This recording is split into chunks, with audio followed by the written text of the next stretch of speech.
Tengo el gusto de presentar este acto junto a Casa África, institución con la que mantenemos en Casa Árabe una estrecha relación, no solo porque ambas instituciones forman parte de la red de casas del Ministerio de Asuntos Exteriores y de Cooperación, sino porque además es una casa con la que compartimos ámbito geográfico y, por lo tanto, nuestra colaboración, fundamentalmente por temas vinculados al Magreb, es muy habitual. Hoy presentamos el libro El reparto de África, de la Conferencia de Berlín a los conflictos actuales, que pertenece a la colección de ensayo Casa África y que nos ofrece una síntesis de lo que fueron los procesos de colonización de las potencias europeas en el continente africano. Contamos hoy con la presencia del autor de la obra, Roberto Ceamanos, de su prologuista, Bulli Kabunda, que va a venir enseguida, y del director de Casa África, Luis Padrón, al que tengo el gusto y el placer de ceder la palabra y quien se encargará de presentar a los dos expertos. Muchas gracias. Luis. A todos muy buenas tardes y les agradezco enormemente que estén hoy aquí con nosotros a la presentación del libro El reparto de África. Como ha dicho el director de Casa Árabe, Casa África es también una institución de la diplomacia pública española y que trabajamos en tres grandes líneas, ¿no? Lo que es la diplomacia pública, es decir, el tener y mantener buenas relaciones con los países, con las instituciones públicas y privadas africanas. La diplomacia económica, también ayudamos mucho y estamos presentes en la presencia de la empresa española en el continente africano, especialmente en el África subsahariana. Y la tercera vía es la diplomacia cultural, que es la que hoy aquí nos trae, ¿no? En la diplomacia cultural que trabajamos, uno de los temas principales es la publicación o la copublicación, en este caso con la editorial Catarata, de libros que tienen que ver sobre África. En Casa África, que tiene su sede en Las Palmas de Gran Canaria, en las Islas Canarias, hay una potentísima mediateca. Yo creo que es el centro de información africano más potente en idioma español, o de los más potentes en idioma español, con más de 10.000 volúmenes, 750 películas filmadas en África que hemos conseguido los copyright, toda la información sobre la música y su cultura. Y como digo, hoy estamos aquí para presentar el libro de Roberto Ceamanos, El reparto de África, desde la visión del origen y cómo se hizo de manera jurídica formal el reparto de África, cómo con el tiempo se traslada a nuestra época presente. Yo creo que Roberto ha hecho ahí un paso del pasado, el presente y el futuro realmente interesante y de muy fácil lectura. Roberto Ceamanos es profesor de Historia Contemporánea en la Universidad de Zaragoza. Sus principales líneas de investigación se centran en la historiografía e historia de Francia y en la historia de España de los años 30. Es autor de diversos artículos en revistas científicas y además es secretario de Historiografía, revista de Historia y Teoría. Y como dijo el director de Casa África, estamos a la espera de que llegue en Bulli Kabunda. Está ahora mismo llegando de Sevilla, tenía una conferencia en la Universidad de Sevilla y se nos va a retrasar. Nuestra idea era que él hiciera, como ha hecho el prólogo, que hiciera el prólogo de esta presentación, pero dado que no está y que se incorporará, invertiremos el orden y ya le vamos a dar la palabra directamente al autor del libro, don Roberto Ceamanos, a quien le doy la palabra y de nuevo le quiero agradecer a todos ustedes su presencia hoy aquí. En primer lugar, como decía, agradecer a Casa Árabe la oportunidad de poder estar aquí con ustedes y poder hablar de este trabajo, del reparto de África, y agradecer evidentemente también a la editorial La Catarata, Libros de la Catarata, y a Casa África, a su representante, la posibilidad o la confianza que han tenido en mi trabajo para poder sacar adelante esta publicación. En principio, yo ya había trabajado anteriormente con los Libros de la Catarata, había sido una relación además profesionalmente muy buena, y me propusieron trabajar sobre la Conferencia de Berlín. Cuando comentamos el tema de la Conferencia de Berlín, vimos que a lo mejor la Conferencia de Berlín era un tema que podía tener un recorrido corto, no por no ser importante, porque la Conferencia de Berlín es fundamental, pero la Conferencia de Berlín, como ustedes sabrán, lo que hace es, ante unos conflictos, la diplomacia europea se activa y llegar a una serie de acuerdos para resolver los litigios que hay y ver qué hacemos a partir de ahora. Pero establecer unas normas que en absoluto va a ser el reparto definitivo de África. Hay luego pues, un juego, una política, una presión entre potencias. También están las normas de la Conferencia de Berlín, que son las que hacen el reparto. Entonces pensamos en la posibilidad de hacer, ver el punto de partida, ver cómo iba a ser cómo estaban los europeos situados en África antes de la conferencia, ver por qué, que es de lo que vamos a hablar al principio, ver por qué los europeos, que ya están controlando gran parte de Asia, América, Australia, por qué ahora sí van a querer penetrar, además con rapidez, en África. Y luego también, una vez visto el reparto, pensábamos que era interesante, yo creo que también es uno de los puntos importantes de este libro, es ver no solamente el reparto, sino cómo este reparto, que llevó a una creación de unas fronteras pues, amplias, pero a la vez que amplias, pues, arbitrarias, impuestas por los europeos, que no tenían nada que ver con la realidad africana, pues estos límites fronterizos han supuesto un lastre para, junto a otros temas, para la historia de los países ya independientes de África. Evidentemente estoy hablando de África, pero no se nos escapará a ninguno que África es un continente, pero la realidad africana es enorme y diversa, ¿no? Es de todos los retos que tenía este libro, como en tan pocas páginas intentar encuadrar todo e intentar abarcar la mayor parte de los temas, sabiendo que la realidad africana del cuerno de África no tiene poco que ver o es diferente a la del norte de África, o el Golfo de Guinea, o la África Occidental, o el extremo más meridional de África, ¿no? Entonces, esto es un poco lo que partía el libro. Ya que he traído una serie de imágenes que yo creo que se podrán ver para ir acompañando un poco la presentación, porque ya que en el libro son siempre más pequeñas, pues teniendo la oportunidad, son unas simples imágenes que yo no sé hasta qué punto ustedes las verán bien. No, ¿verdad? No se ven muy allá. Voy a poner modo presentación. A ver si es este. Sí. Sí, no sé si podría bajarse más, pero bueno. O la luz, a lo mejor, no lo sé. Sí, pues muchas gracias. Veo que están muy pendientes de nosotros. A ver, esto va así. No. A ver, que me sitúe. Bien, la idea primera es el punto de partida. Bueno, lo he puesto en el... A ver.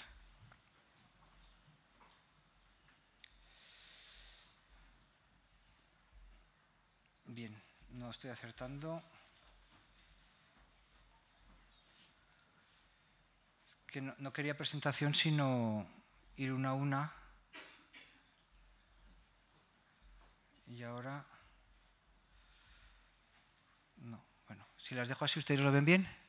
¿Sí? Vale, era por hacer el fondo oscuro. Bien, el punto de partida es la situación que existe antes. Antes, África era un continente prácticamente desconocido. Los europeos habían realizado una serie de penetraciones mínimas, pero sobre todo eran enclaves costeros, que todos sabemos que las razones eran básicamente porque lo que importante era otros territorios. Entonces son enclaves costeros que son importantes en el momento en que sirven para facilitar o favorecer o asentar otras rutas. El caso más emblemático es la ruta británica a las Indias. Y sí que existe un comercio con el interior, pero ese comercio con el interior se delega evidentemente en los pueblos africanos que intermedian con los europeos. Entonces es una situación primera en la que, este es un segundo, bueno, estaban numerados y tenían que salir por orden. Sí, aquí está. Esta es una, pues se ve un poquito mejor, pero esa es hacia el año 80, pero básicamente la idea, yo quería que visualmente vieran ustedes cómo la penetración europea es muy limitada a la zona costera. Habían penetrado los imperios de la Edad Moderna, españoles y portugueses. Los españoles nos vamos a quedar atrás, y los portugueses, desde sus puntos de partida, van a mantener su penetración, sobre todo en Angola y Mozambique, y van a entrar nuevas potencias como veremos. Pero ¿por qué? Esta es una idea importante que quería desarrollar en el trabajo. ¿Por qué los europeos entran? Y para hacer algo ya saben ustedes que hay que querer y poder. Entonces es ahora, a finales del siglo XIX, cuando, en el último cuarto del siglo XIX, cuando los europeos van a poder y van a querer. Van a poder porque nos encontramos en una situación en la que las limitaciones, los obstáculos que tenían los europeos se van a poder superar. En primer lugar, un límite fundamental era el tema de la sanidad, era un tema vital. La penetración en el interior de África suponía para los europeos unas tasas de mortalidad pues muy altas, hasta el punto pues las enfermedades tropicales, sobre todo la malaria. ¿Qué tenemos? Avances sanitarios que no resuelven la enfermedad, pero sí que hacen que esos índices de mortalidad puedan descender. Por otro lado, estamos ante el resultado de la segunda revolución industrial y los europeos tienen los medios de transporte y sobre todo el armamento para que pequeños ejércitos europeos puedan enfrentarse a ejércitos más numerosos y vencerlos sin enormes dificultades.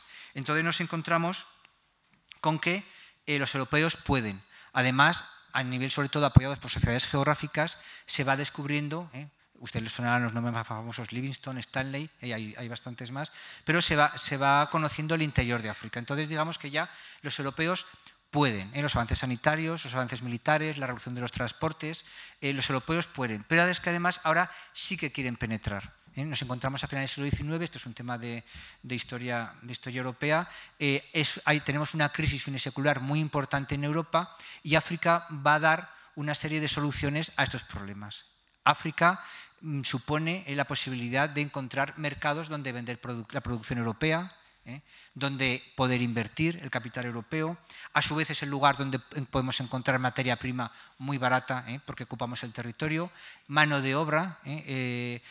Paradójicamente, estas potencias son las que van, sobre todo los británicos, los ingleses, van a abolir la esclavitud y van a luchar persiguiendo a los esclavistas, pero los sistemas de trabajo que establecen en la población africana, y el caso emblemático que si quieren comentaremos es el Congo africano, aunque es extensible a otros territorios, pues es una condición prácticamente de libertad semi, pero de esclavitud. Lo que pasa es que no tiene el carácter legal de esclavitud, el carácter jurídico. Bien, es además también donde digo mano de obra, riquezas naturales, y también donde los europeos, y esto lo tenían muy claro los gobiernos europeos de aquella época, van a poder, en menor medida que en América, o América del Sur, o el caso a lo mejor de Australia, pero sí que van a poder llevar estos excedentes de población, porque si ustedes, bueno, el tema de demografía histórica, sabemos que en este momento hay un boom demográfico en Europa. Es el momento en el que Europa saca población fuera porque crece. La mortalidad ha bajado mucho en Europa, la natalidad no ha bajado tanto y hay unos picos de población de nacimientos muy importantes. ¿Dónde va esta población? Pues evidentemente depende de la procedencia, Europa del Norte irá más a América del Norte, Estados Unidos, italianos, griegos, españoles iremos a Hispanoamérica, Iberoamérica, también a Australia, pero también se va a África, evidentemente en menor medida cuando son colonias de explotación, pero en mayor medida es cuando son colonias de poblamiento, sobre todo la presencia francesa en Argelia o la presencia holandesa y luego británica en lo que ahí ven ustedes en ese momento como Colonia del Cabo. Un tema que pasaremos rápido es el tema de Argelia, y sí que quería comentarles, porque es un tema que nosotros a nivel, en la universidad pues no se trabaja mucho, no se trata mucho, pero sí que a lo mejor a nivel incluso de la calle o de los descendientes se conoce más, y es la presencia española en Argelia. Nosotros cuando hablamos de Argelia y presencia europea en Argelia, hablamos enseguida de Pied Noir, los pies negros franceses, pero todo lo que es la zona de Lorena Sado, toda la zona próxima a Orán, que está mucho más próxima a Alicante que a Marsella, fue poblada por españoles. En los años 30 ustedes paseaban por Orán y había plaza de toros, librerías españolas, la comida, el cuscús era mezcla de cuscús, había paella, es decir, las compañías de teatro españolas terminaban su recorrido en esa zona, se oía español por la calle. Si ustedes leen novelas de Albert Camus, que su madre era mallorquina, pues muchos de sus protagonistas, no los fundamentales, pero algunos de sus protagonistas son españoles, normalmente gente del sudoeste. Entonces, ahí es como, y vuelvo al tema, sí que nos sirve, a los europeos les sirve para solucionar este excedente de población.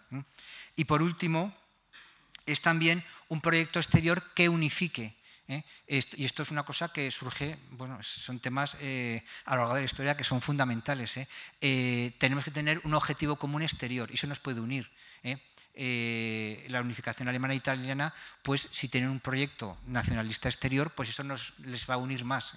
Y por otro lado también es muchas veces una forma de despistar, digamos, por decirlo de alguna forma rápida, de los problemas internos de los países. Entonces, es una época donde el nacionalismo del siglo XIX es muy importante, es un nacionalismo conservador y es un nacionalismo que impulsa el imperialismo. Entonces, muchos de estos proyectos de penetración en el interior van a estar muchas veces antes promovidos por colonialistas que por, y es el caso sobre todo británico, el caso de Rhodes, que por los propios gobiernos. Entonces nos encontramos, no he visto el tiempo, y tenía por aquí el reloj, pero bueno, ya me van diciendo, porque igual mi idea sería hablar media hora.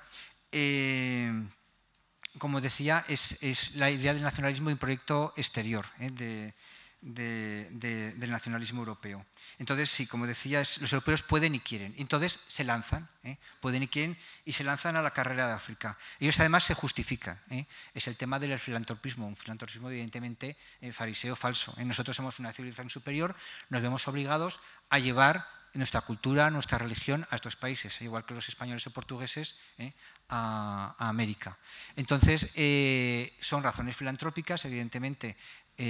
Lo que hay evidentemente es una justificación, la realidad es otra muy diferente, y luego también es una época de desarrollo no podríamos llamarlo ciencias, son más bien pseudociencias todavía, que establecen unas teorías falsamente, pero en aquel momento que tienen mucha difusión, racistas. El tema de la biología, la antropología, la craneometría, estudiar los cráneos y según la capacidad craneal decir que los pueblos europeos, y sobre todo, porque dentro de los europeos se distinguía entre los del norte, los germanos, los anglosajones, los británicos, son superiores a los europeos del sur y a su vez todos los europeos superiores a los pueblos africanos. Entonces, hay una serie de pseudociencia que explica, que viene a decir que los europeos somos superiores y por lo tanto estamos obligados y justificados a poder explotar estos territorios. La imagen más, o el hecho más importante, que sobre todo está publicando bastante sobre este tema, es el tema de lo que se llaman, ahora se utiliza la categoría histórica de zoos humanos. Es algo muy propio de finales del siglo XIX y sobre todo hasta los años 30 del siglo XX, y es mostrar a las poblaciones africanas hasta cierto punto como poblaciones inferiores y exhibirlas a los europeos para que los europeos puedan ver cómo desde un punto de vista tienen una vida inferior los africanos. Bueno, el libro, como habéis antes publicado, es muy interesante. El libro también pues, amplía un poco esta información. Ahí tienen unos habitantes, creo que son de etíopes, pone Gala, los oreros de Etiopía. Y es una imagen, hay imágenes pues, de esa época de estos zoos humanos bastante más denigrantes hacia la población africana. Pero la idea es esa, es mostrar a través de lo que se llaman zoos humanos, que en aquella época no se llamaban así, cómo viven en África desde una visión evidentemente del europeo arriba y a los africanos abajo. Entonces se inicia la carrera. Esta carrera ya no está en las potencias modernas, sí que está Portugal manteniendo un poco, digamos, el nivel, pero sobre todo entran franceses y británicos. Son los dos grandes imperios, el imperio del Reino Unido de Gran Bretaña y en segundo lugar el imperio colonial francés. Y se van a sumar dos nuevos estados, Italia, la recién unificada Italia, y Alemania. Alemania importante porque además Bismarck en esa época en Europa establece, digamos, la política, las estrategias, y va a conseguir que en Berlín se vayan a reunir las potencias europeas, las principales potencias europeas que son las que van a decidir sobre la materia. Estas potencias se reúnen en lo que es la Conferencia de Berlín. Ahora ya sí, hay un deseo, hay una carrera y vamos a establecer las normas. Allí lo que hacen es establecer básicamente los litigios existentes. Dicen qué parte de África Occidental va a quedar para los británicos. Esto es una imagen de la Conferencia de Berlín, un grabado de época, donde ven cómo se están discutiendo el mapa, Bismarck y una serie de diplomáticos europeos. Bien, y es cómo se van a discutir en África, en Berlín, sobre todo el África Occidental, porque allí se penetraba, evidentemente en aquella época, a través de los cursos fluviales, entonces había una lucha entre británicos y franceses. Entonces se establece eso y sobre todo se establece lo que en este libro, en esta imagen se llama Congo belga, pero en realidad es una empresa privada del rey Leopoldo de Bélgica. El rey Leopoldo de Bélgica, que no Bélgica, quería tener su propia colonia y lo va a conseguir jugando muy bien estratégicamente sus bazas y va a conseguir tener un gran territorio en el centro de África, además frente a británicos, frente a franceses, como lo ven ustedes en el mapa, y a portugueses, el medio va a conseguir una salida del río Congo que es fundamental para la viabilidad de un Estado y va a establecer el Estado del Congo. Pero a la vez que resuelven estos problemas, lo que establecen son las normas básicas. Y hay una norma básica que es donde tú te impongas y consigas que firmen los jefes de la zona firmen su sumisión a la potencia colonial, ese territorio lo incorporas. Pero tiene que haber una ocupación efectiva y una firma. La ocupación efectiva la llevan las tropas y la firma, pues la verdad es que hoy día jurídicamente nos llevaríamos las manos a la cabeza, porque en primer lugar no saben lo que están firmando. Muchas veces lo firman bajo coacción y sobre todo la pregunta es hasta qué punto el que está firmando, el jefe tribal que está firmando eso, es el verdadero soberano de ese territorio cuando hay cientos de entidades territoriales diferentes, ¿no? Pero lo que nos interesa es que firmen y si firman nos quedamos con el territorio y lo ocupamos efectivamente. Esta es la regla básica. También va a jugar la estrategia. Si nosotros somos los británicos, evidentemente las reglas nos van a dar igual, vamos a imponer nuestra fuerza. Si se fijan en el mapa, podemos ver claramente los grandes conflictos. El gran conflicto entre potencias va a ser sobre todo británico y francés. Los franceses quieren tener sus colonias desde Djibouti, este-oeste, desde África Occidental a Djibouti, y los británicos, no sé si ven el cursor, desde Egipto hasta la Unión Sudafricana. ¿Dónde está el conflicto? ¿Dónde está? Va a estar en Fasoda, donde se van a juntar británicos y franceses. ¿Quién llegan antes? Los franceses. Tendría que haber quedado los franceses. ¿Quién se queda con el territorio? Los británicos. ¿Por qué? Porque los británicos tienen mayor fuerza y la presión diplomática es muy importante. Y los franceses se echan atrás. Hay más casos, no vamos a entrar en ellos porque no hay tiempo, además el libro lo desarrolla, pero un caso también muy importante que es más desconocido es el conflicto entre dos países que normalmente eran aliados, Portugal y Gran Bretaña. Portugal tiene su objetivo de unir Angola y Mozambique. Fíjense, hubieran conseguido un territorio colonial muy importante, además de menos complicaciones para acceder a Mozambique. Pero ¿qué ocurre? Que los británicos están penetrando por esta zona. Hay un ultimátum británico y los portugueses tienen que o no cumplirlo y entrar en conflicto con Gran Bretaña o echarse atrás. Los portugueses se van a echar atrás, pero eso en la opinión pública sienta muy mal la opinión pública nacionalista, hasta el punto que el rey, la monarquía portuguesa, que tenía fuertes lazos con Reino Unido, va a ser culpabilizada y va a ser uno de los hay bastante más elementos que van a favorecer la llegada pocos años después de la República. Quiero simplemente con esto decir que no es simplemente un reparto, sino que la política europea afecta mucho al reparto y a su vez el reparto afecta mucho a cómo se va a desarrollar la política europea. Bien, entonces tenemos ya establecido el reparto de África.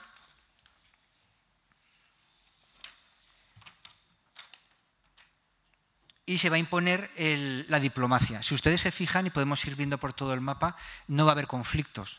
Incluso los conflictos previos a la Primera Guerra Mundial, que son Tánger y Agadir, con los alemanes, se van a resolver siempre por vía diplomática.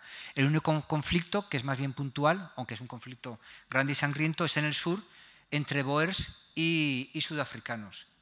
Entre boers y británicos. Y te hay una imagen. Son los primeros campos de concentración en la historia contemporánea, que son cuando los británicos, los españoles también lo hicimos en Cuba, en este caso los británicos, concentran a la población boer en determinados campos, a miles de boers, para que no ayuden a la población, a sus hombres en pie de guerra, ¿no? ¿Qué ocurre? Que esa población pasa hambre, esa población enferma, y hay cientos de miles de víctimas, sobre todo niños.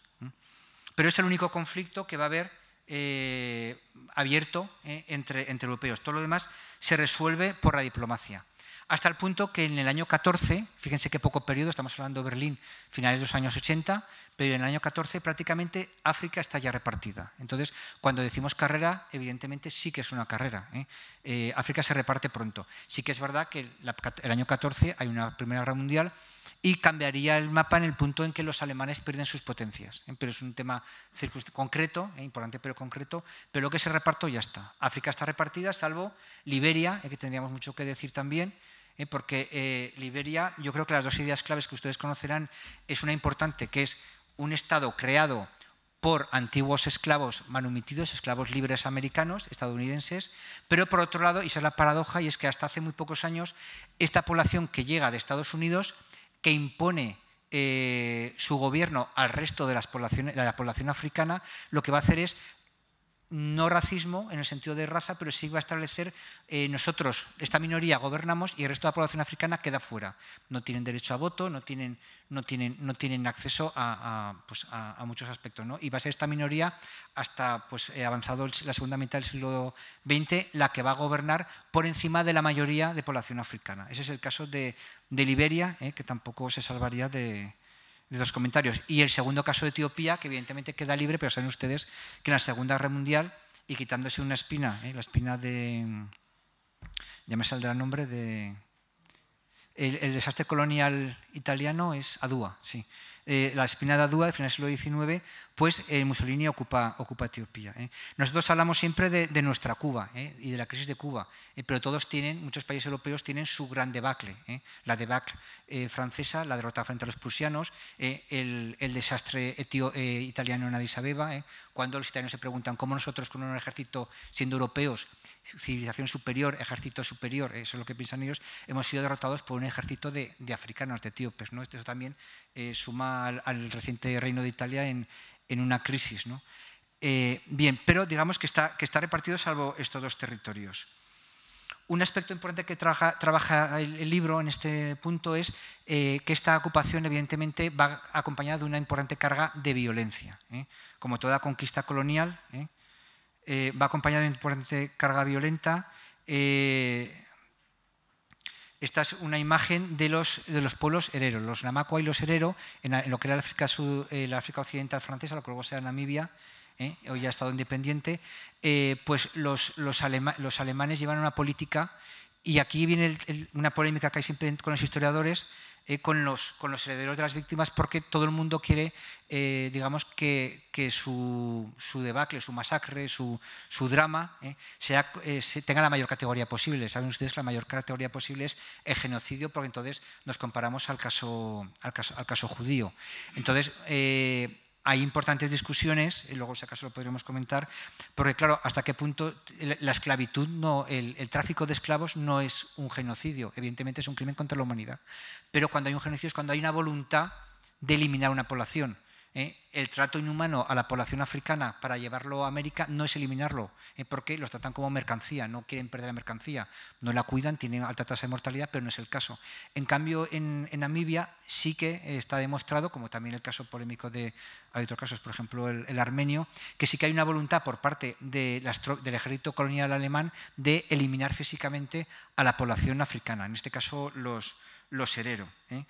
Campañas, entre comillas, de pacificación también pues, en muchos territorios, en Libia, los italianos, sobre todo en la época de Mussolini en Libia, los franceses, porque nadie se salva, en Madagascar, las guerras en Sudán de los británicos y sobre todo el caso del Congo. El libro tiene pocas imágenes, pero no nos resistimos a poner esta imagen, que es una imagen de una misionera británica y fotógrafa, que a finales del siglo XIX y sobre todo en los primeros años, esta foto creo que es del año 1904, fotografió el drama de la población congoleña. El Congo estaba controlado por la empresa privada del rey Leopoldo y a su vez por otras empresas a las que cedía el monopolio de la explotación. Entonces el sistema era relativamente sencillo. La población estaba obligada a obtener una serie de producción de caucho, de otros temas, pero sobre todo en la época del caucho. ¿Qué se hacía para obligar a los hombres a trabajar, no huir y encima cumplir estas tasas elevadas de producción? Secuestrar a las familias. Entonces, que cumplían, hasta ahí bien, que no cumplían, pues lo pagaban las familias. Y esta imagen, que es bastante estremecedora, pero creo que había que ponerla, tanto hoy como en el libro, es un padre que está observando los restos, el pie y la mano de su hija, que junto a su mujer han sido asesinadas por lo que se llamaba las tropas del ejército del Estado Libre, esa es la paradoja, del Congo. Bien, entonces es una colonización, como digo, acompañada de una gran carga de violencia. Se calcula, evidentemente no hay cifras de la población anterior, pero los historiadores y demógrafos históricos vienen a calcular que la población del Congo queda en la mitad, queda reducida a la mitad. Bien, los europeos, avanzamos ya, ocupan el continente y lo que hacen es explotarlo.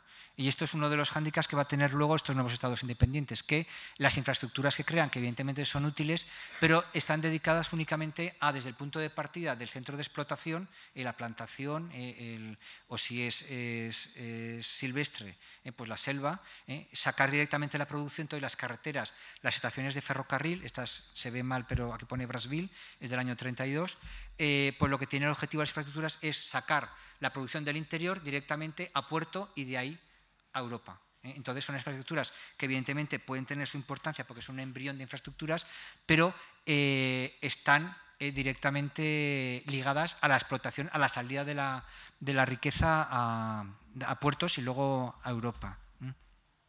Hay un libro que no está en la bibliografía porque la bibliografía tenía que estar limitada, entre otros, bastante interesante sobre África, que es el conocido libro de Kapuscinski-Ébano, donde muchas veces te va contando cómo hay pueblos, poblaciones importantes de África, que literalmente están aisladas, porque como no tenían un interés económico, esas poblaciones, en la época en la que él está en África, pues no tienen carreteras, no tienen vías de ferrocarril, porque no tenían una producción y por lo tanto en la época colonial no se creó nada y posteriormente tampoco se ha avanzado mucho.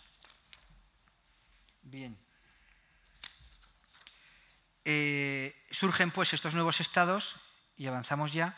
Esta es la última imagen, y nos encontramos con el momento de la descolonización. En el momento de la descolonización, todos sabemos que las potencias, esto es muy importante en la Segunda Guerra Mundial, las potencias ya no son en ese prestigio, y es muy importante para los africanos ver que Francia y Reino Unido no son unas potencias imbatibles, las han vencido momentáneamente los alemanes, también podemos nosotros. Hay una contradicción, evidentemente, entre las democracias europeas y cómo tratan a sus colonias. Hay un proceso abierto también por Naciones Unidas. Hay una política exterior de Estados Unidos y la URSS que, aunque interesadamente, fomentan la descolonización. Y sobre todo hay una toma de conciencia por parte de los africanos de que quieren la independencia.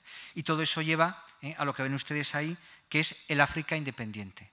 Esta África independiente, unas consecuencias positivas, negativas, por no alargarme no voy a entrar en ellas, pero una de las negativas, evidentemente, y ustedes lo ven sobre todo en este mapa, es la creación de unas fronteras artificiales. Tanto en la conferencia de Berlín y más adelante los africanos nunca están presentes.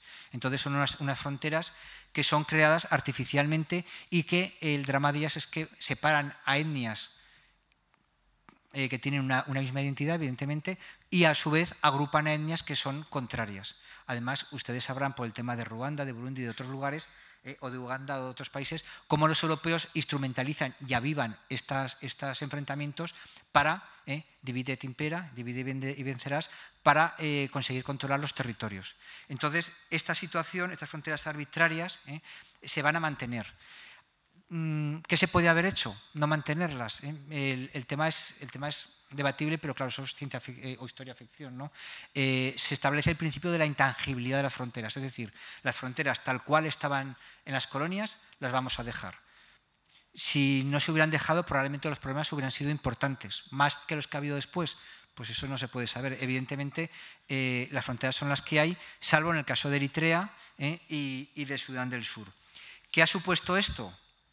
Pues ha supuesto que evidentemente, y con esto vamos ya terminando, que los estados tengan graves problemas. Y cuando hay por medio recursos, materias primas, pues estos problemas se aviven porque si una franja de territorio no es importante, pero esa franja sí que tiene gas, pues ahí hay un litigio. Y si las fronteras son artificiales, como la que puede tener Mali o Argelia, pues ahí tenemos un conflicto en la descolonización. Y así ocurre en multitud de estados. Evidentemente, estos estados, aunque se han creado artificialmente, han intentado crear un Estado nacional, igual que los italianos, igual que los alemanes. Han intentado crear una historia común, mitificando un pasado común cuando muchas veces no existía, una resistencia común frente a los colonialistas, cuando a lo mejor pues unos apoyaban a los colonialistas y otros pueblos no los apoyaban. Intentar crear a través de una unificación de una lengua, existiendo una diversidad, a través de una bandera, crear una identidad común como la crearon los italianos, como la crearon los alemanes, porque también tenían sus diversidades. Ya saben ustedes que un italiano del norte no entiende o no entendía a un italiano del sur. ¿Qué hicieron? Coger el toscano, que es la lengua de Dante, en que está escrito el italiano culto, unificar el toscano, y todo el mundo habla italiano, que es el toscano. Pues aquí también se hace, es importante la lengua, y muchas veces esa lengua ante la diversidad, o como lengua al menos cooficial, es la lengua de la antigua metrópoli. Bien, no me quiero alargar mucho más, tampoco es que no ha venido en Bullicabundo, no sé, tampoco les quiero aburrir mucho porque también tienen el libro. Solamente quería comentarles, y ya terminamos a ver si en este momento... y aprovechamos para que lleguen. En este neocolonialismo, no hemos dicho todavía el término, en Bulli en su prólogo habla de una segunda colonización, nosotros hablamos también de neocolonialismo. Han cambiado un poco las cosas, ya no solamente es gas, antes era el caucho, el petróleo. Ahora, en una época de calentamiento global y de crecimiento de la población mundial, temas muy importantes son el agua y las tierras. Entonces, lo que estamos viendo es que compañías internacionales están adquiriendo grandes extensiones de territorio y recursos hídricos en África. Evidentemente es un tema que a un historiador se le escapa más y es más un tema para un analista político, pero bueno, todos lo conocemos como países donde puede incluso la población pasar hambre, exporta a través de estas compañías, exporta alimentos al primer mundo. Y también ha cambiado no solamente las materias primas, sino las potencias que intervienen. Hoy día es fundamental el tema de la inversión china en África. Y bueno, es un tema también muy actual hasta qué punto el hecho de que Estados Unidos empiece a retraerse con el nuevo gobierno, pues deje más campo a otras potencias, ¿no? En este continente y en otros continentes. Para terminar, el libro que tienen ustedes, El reparto de África, se basa en fuentes, básicamente son fuentes históricas. Además, sí que puede ser, evidentemente, el historiador es un historiador europeo, español, y sí que puede tener, aunque lo he intentado en toda medida, tener una visión eurocéntrica, haciendo que la población africana, los líderes africanos, los problemas africanos estuvieran presentes, no una visión únicamente de Europa. Pero sí que es cierto que hay últimamente en los países europeos, sobre todo en el Reino Unido y en Francia, hay un resurgir de la preocupación por el tema de África, sobre todo de la mano del tema de la memoria histórica. Tienen, digámoslo así, tienen una memoria, digamos, o una responsabilidad sobre lo que han hecho e intentan digamos, lavarse las manos de lo que han hecho.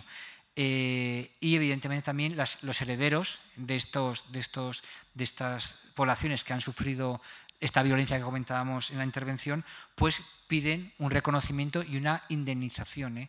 Un caso muy importante, por no hablar siempre de Reino Unido o Francia, y me hemos mencionado, es el caso de los Herero. La población Herero quiere que el gobierno alemán reconozca, ya lo ha reconocido el Bundestag y el gobierno de Merkel lo ha reconocido, pero a continuación que indemnice a la población Herero por lo que ha sufrido. Entonces es un tema importante. Y de la mano de eso, la historiografía germana, en este caso, se preocupa porque su población, a nivel político, sale el tema de los Herero. Entonces los alemanes se preocupan qué es esto, qué ocurrió de verdad. Todos los historiadores se lanzan a estudiar. Eso permite que haya un boom historiográfico sobre esos temas. Y los historiadores alemanes se preocupen por qué hicieron en Namibia, cómo la colonizaron, cómo quitaron las tierras a estas poblaciones, que a su vez eran igual que ellos, porque los alemanes se dedican a grandes plantaciones y sobre todo extensiones de ganadería, que era lo que se dedicaban también las poblaciones autóctonas, ¿no? Entonces se preguntan por esto, se preguntan por cómo se produjo este genocidio, relacionan el genocidio porque los padres, los genocidas, en este caso Namibia, son los maestros en las universidades alemanas donde van a estudiar personajes como Mengele. Hay lazos sobre esos temas. Entonces, a raíz del problema de la memoria y de los africanos reivindicar que se reconozca la violencia ejercida, pues las sociedades europeas se están reconociendo o se están preocupando por esos temas. Y en Francia, comentábamos antes con los zoos humanos, con el tema de Argelia, con el tema del Congo. Nosotros hemos hablado del Congo belga o del Congo de Leopoldo, pero tienen el Congo francés, la situación era prácticamente en la República Centroafricana la misma. Entonces, en Francia están sacando bastantes publicaciones para sacar a la luz en archivos que muchas veces no se podían consultar, que ahora se están empezando a poder consultar, la realidad de la explotación colonial europea en África. Y también va acompañado el libro, porque siempre me gusta un poco no solamente hablar de historia, ya verán ustedes los que lo hayan podido ojear, acompañado un poquito de literatura. Evidentemente no son los puntos fuertes, pero sí a través de la literatura, tanto contemporánea a los hechos como ya contemporánea a nuestro momento, poder ver cómo se reflejaba. Evidentemente son obras limitadas, ¿no? Pero están ahí presentes, y también el cine, porque pasa exactamente lo mismo. Hay un cine colonial, un cine épico, donde lo que saca es la imagen de los europeos como gran potencia y los africanos, digamos, como razas inferiores, decíamos, pero luego hay un... Pues ya voy terminando. Sí. Bien, y entonces sí que quería terminar con eso, solamente que hay un cine africano muy interesante donde sacan a relucir la realidad africana, y sobre todo, y de esto podrá hablar, y yo creo que quería hablar en Bulli, de cómo África, la población africana, sus gobernantes, pues están en la obligación y en la capacidad, y tenemos casos, parece que doy una visión muy pesimista de África, pero también una visión optimista de sacar adelante a sus estados. Me gustaría recalcar dos principales aspectos que me han llamado la atención en este libro. La primera, se ha destruido el mito según el cual el reparto de África se hizo en la conferencia de Berlín. No es verdad. En la conferencia de Berlín, las potencias europeas, más Estados Unidos, se reunieron para intentar delimitar las zonas de influencia que ya existían desde mucho más antes de la conferencia de Berlín, y que se prolongó prácticamente hasta la Primera Guerra Mundial. Primer mito que se ha destruido. El otro mito consiste en acabar una vez por todas con la afirmación según la cual las fronteras africanas son arbitrarias y artificiales. En todo el mundo las fronteras son creaciones de los seres humanos. Ninguna frontera es natural. Todas las fronteras, incluso en Europa, son arbitrarias y artificiales. Y esto lo ha puesto de manifiesto el amigo Roberto. Y por fin, lo que llama mucho la atención, sobre todo con el fin de la bipolaridad del bibloquismo este-oeste. Cuando desapareció la Unión Soviética en aquel otoño de 1989, asistimos a la proliferación, a la aparición de nuevos estados en Europa, en Asia Central. Curiosamente, en África no se movió, se ha mantenido como tal. Llama mucho la atención, un continente donde supuestamente las fronteras son artificiales, hay oportunidad, como el fin de la Guerra Fría, se sigue manteniendo estas mismas fronteras, que ya no son europeas, se están convirtiendo cada vez más, son cada vez más fronteras africanas. Y yo, como panafricanista, y como es de esperar, estas fronteras, cuando se definieron, o antes o después de Berlín, destacaron por la no participación de los africanos. Es lo que llama mucho la atención. Un continente ya en aquel entonces con tantas millones de personas, se procede a su reparto y los africanos no participan. Lo que hacen de estas fronteras, desde mi modo de ver, según mi modesto entender, unas fronteras totalmente, no diría artificiales, porque lo acababa de rechazar ahora, unas fronteras que añaden el insulto a la injusticia, que para mí como panafricanista se debe intentar superar, teniendo como principal objetivo, Roberto, la creación de los Estados Unidos de África, por los que lucharon nuestros ilustres mayores como el Osagyefo Kwame Nkrumah, el primer presidente de Ghana, o Patricio Lumumba, el primer ministro de la República Democrática del Congo, y hasta cierto punto intelectuales como el profesor Cheikh Anta Diop. Por lo tanto, estas fronteras en un continente tan pobre como, bueno, pobre desde el punto de vista quizás no diría de los recursos, África es el continente con más recursos del mundo, pero pobre en términos financieros, ¿no? Mantener tantas fronteras, tantos estados. Ya ha llegado la hora para nosotros plantearse el problema en términos de unirnos para sobrevivir o dividirnos para perecer. Porque llama mucho la atención que los 28 más ricos del mundo, como la Unión Europea, se han unido. Y los africanos, que somos los más pobres, porque le pongo sobre la mesa para someterlo al debate, ¿no? El Producto Nacional Bruto de todos los países africanos unidos, excluyendo a Sudáfrica, es el equivalente del Producto Nacional Bruto de un país como México o Argentina, o la mitad del Producto Nacional Bruto de un país como Francia o Inglaterra. Es para llorar. Por lo tanto, un significado, un equivalente económico de la Unión de